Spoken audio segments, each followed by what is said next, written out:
What is up, everybody? My name is Dane Thompson. Welcome back to another episode of Burndown. So, still in the Malibu project. Clock is ticking. I've got about 4 weeks or so before we have to leave, and I got to be states away, ready to rock and roll with this thing, legal beagle, ready to run, and to go on a 1,000-mile road trip and tow a trailer and hopefully make 9-second hits and have a good time is the main objective. But like I stated, we have to tow a trailer. This thing does not have a trailer hitch. I made a list of things to do. Namely, my major thing at this point is front suspension, and the brakes are acting up. I'm going to put a new master cylinder in, but my control arms are not here yet that I ordered. So I figure once we rip the front end off, we do control arms. Obviously, I'll have to take the brakes loose, so I might as well do a master cylinder and just kill all of that at the same time. But because I do not have the control arms, the front end of the car is going to have to wait, so I figured we'd focus on the back half. I have a catch can to install, which shouldn't take me a terrible amount of time, and then I figured I might as well put the receiver and tow hitch and all the stuff on the car, make sure the little trailer hooks up to it, that we're good to go, and then that way I just have to focus on making the trailer work also at some point. So the stress is already kind of start to kick in because it's really not that far away. So what we're gonna do today is I called my buddy Jim. We're gonna go rummage through some of his scrap pile. I'm gonna get a measurement crosswise, like on the back of the frame of this, and kind of poke around and peek around under there and see what it is, see how I need to attach the trailer. Granted, it's not a super heavy trailer, so I don't have to get all crazy, but I'd like to make it, you know, strong enough that nothing breaks off or falls off on a 1,000-mile road trip. So I'll crawl under there. Luckily I got a full frame car, and then I think we'll take a trip over to Harbor Freight.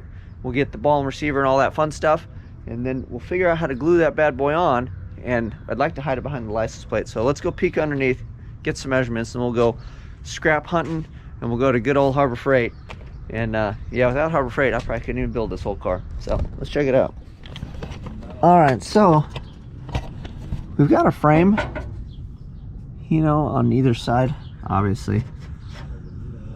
So maybe we could put, I know I've got plate, so we could plate from edge to edge, or like inside, and then I get a good weld, and then just bring a piece across, possibly. This is also frame. I guess we could just probably tow off this. It's a little wonky, but ultimately what I'd like to do is I'd like to fold this down and have a receiver in here. So I believe that, yeah, that's this is body, so this is frame. So somehow we'll have to get it to kind of go in here. So that is the trick. I'll poke around, we'll look around, I'll show you what idea I actually come up with. But let me get some measurements and we'll get on the road. All right, after measuring the section width on the frame of my car, this bar is actually long enough. This is some mild steel that was used for the roll cage, I believe, in the Maverick. So it's wide enough, and then we could probably just plate the ends, weld it into the frame, and then have that span the distance. And then we'll just have to figure out how to come off of this somehow that way to put the receiver and all that fun stuff on the car. And then I got all this stuff here that we can use to cross brace or whatever if need be. Maybe we run this one across. We can cut a couple little angles in the corners of it to shorten up the span to really give it some strength. And then yeah, I mean, again, I don't know if we'll need all that, but I'd rather have it strong. And then what I'd like to do is double that as maybe a parachute mount later, so I can have a removable parachute, which I think would be kind of dope. We'll see how that works out, but possibly that's maybe what we can do with the receiver hitch, is we can just boop, throw a parachute in, and we're not street driving, boop, take the parachute out when we're not towing trailers. At some point, someday. Car's not fast enough for that yet, but we're working on it. We are here, my local Harbor Freight. We will look through all the tow hitch section and balls and all that fun stuff, receivers. And I think the thing is like 1.7 inches. It's like the smallest one, so whatever the smallest one they got, that's what we're gonna stuff on the boom. So let me get in here. I'll show you what kind of goodies we end up with. All right, so here's a solution that I came up with. This is a standard receiver tube. And then this was cheaper than buying a ball and a receiver. And then it was flat. The other one dropped down. So I think this is a better option, unless it's too low, and then I'll have to get the other one and have it come up to raise it, depending on where the trailer sits to the car. And this has the little ball, and then if I was wrong and it's this ball, I got both of them. And this is cheaper than buying them both separate. So that's it. Let's get back home. I'm hoping this will do the deed, and then it'd be really rad if I could just notch this and then stick it on there and just burn it into that cross tube, and life would be easy. So we'll get home. Let's go get the project rolling.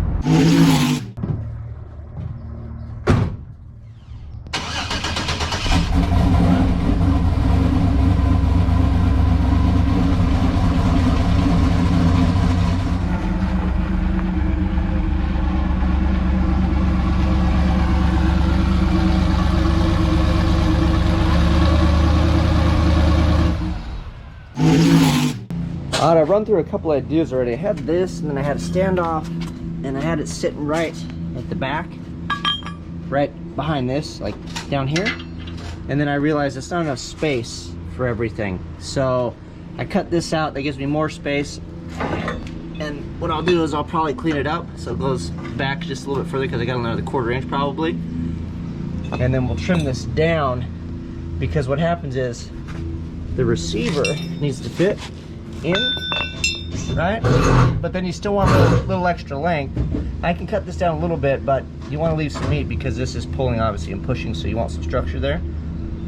So that gives extra length to this. Also, depending on where this lands, I still have to be able to put a pin through. So if it's in some janky spot I can't get a pin in, it's worthless as well. So we'll clean this up. I think that might give me the length. Maybe we could shorten this up, kind of eyeball it, and then that screws this plane. So we'll just kind of put this in place and then figure out how we go.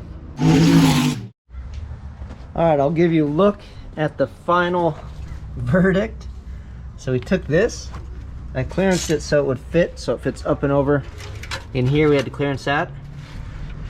And then I took the remaining piece that I cut off here, turned it sideways, and that gives us the length that we needed. So we get a good weld across here. Made some little plates. We're gonna plate the frame with those, and then we'll put this up where it goes, and then I'll get up in there and we'll glue each side all the way around. So I'm gonna weld this right now, weld all this so this thing's ready to roll, and then we'll put those pieces on the frame. I'll put this in position and I'll weld that while it's in the car. Ta-da! All right, here we go. It's a bit later in the day. Pretty tired, but we got it done. So, got the Harbor Freight hitch, some 120 wall. This is an inch and what is this, 5/8? Hold on, Bubba. I plated these. This is where the cage comes through. This one was exciting because this is my fuel line. It is rubber and nylon. That doesn't hold up very well to welding. So yeah, we didn't film how we did that, but we got it done. And I lived to tell the tale. And then we just plated it. I welded on the bottom side and then on the top side. And we got that boy in there. So I got the hitch in here. Bada boom, bada bing. I had to cut the ball off the bottom. My buddy Derek was here, he helped me with that. So she fits in like so, slides through, and then there's room for the pin. So, race ready, there you go, ready to rock and roll. Also, while I was messing with that, my buddy Derek flip-flopped my seats and put my other seat in. Check that out. This thing has two, this thing has actually never had two seats. If you're wondering where my belts are, I'm getting 2 new sets from DJ. Those are out of date and they're sun bleached. We can't go looking like that. We gotta represent and look nice. But I didn't give them those because they have the hardware and stuff on it. So what I'll do is I'll turn these in later on so my car won't ever be without at least 1 set of belts, because it is a street car and you don't need SFI to drive around on the street. So we got all that done. I'm not gonna pop the hood, but the catch can is mounted as well. So we are making progress. But yeah, look at how crazy that is. It's so weird that there's 2 seats. So we got 2 seats. We've got a hitch and a receiver. We're ready to rock and roll. It'll be fun. We'll have to put the little trailer on there and see, you know, if it's all tilted or how that works out, because I can get a hitch that raises up or I really can't get one that goes lower because of the license plate. I guess maybe it'll bend back further with the springs, but I'm not sure. So I'm hoping that works for what we are doing. So I'm excited. Great progress today. It's been a long one. Tomorrow is Mother's Day, so I'm not going to film. So these are the videos that you guys are getting. I hope you guys take it easy. You guys know what to do. Like, subscribe, share. Till next time, I'm out.